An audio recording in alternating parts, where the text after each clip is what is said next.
नमस्कार विद्यार्थी मित्रांनो, मनोहर देशमुख या शैक्षणिक यूट्यूब चॅनलवर आपलं सर्वांचं स्वागत आहे. आज आपण पाहणार आहोत इयत्ता 6वी विषय मराठी चा धडा दुसरा पुस्तक माझा गुरु या धड्याचं स्पष्टीकरण पाहूयात. विद्यार्थी मित्रांनो, आज आपण पाहणार आहोत इयत्ता 6वी धडा दुसरा पुस्तक माझा गुरु. लेखक संदीप खरे.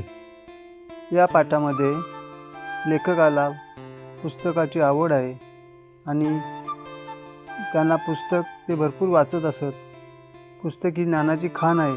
आपल्या उज्ज्वल भविष्यासाठी पुस्तकाचे महत्त्व फार आहे हे या पाठातून त्याने विशद केले आहे.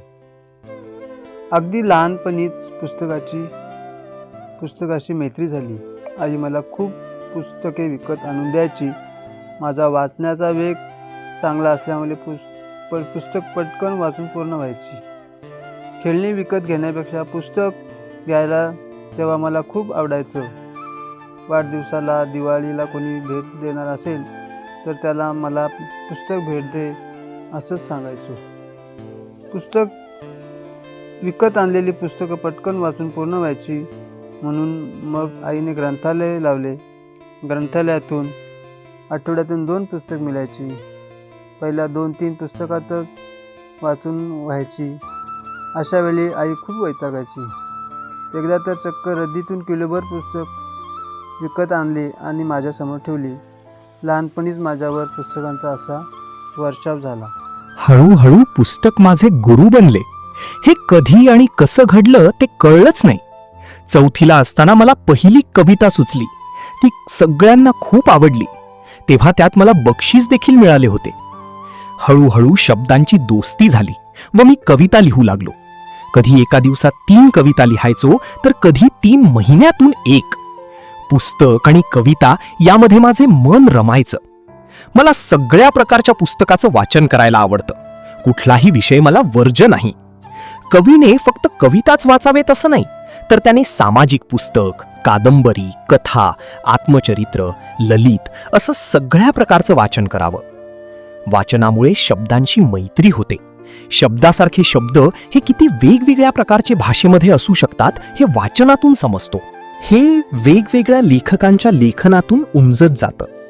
आपण सुरुवातीच्या काळात शब्दाला एकच बाजूने बघत असतो.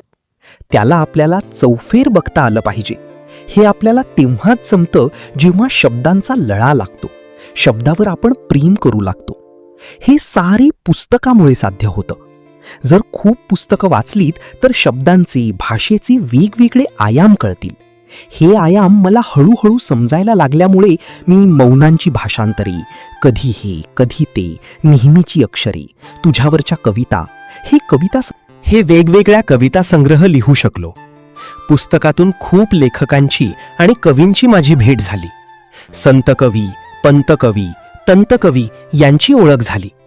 त्यानंतर अनेक कवींच्या कविता वाचण्यात आल्या. या पुस्तकातून जाणीवपूर्वक वाचन केलं तेव्हा एकच विषय वेगळा साहित्यिकांनी कसा मांडला हे समजलं. एखादा विशिष्ट लेखक आवडला की त्याचा पाठपुरावा मी अनेक पुस्तके वेड्यासारखी वाचली.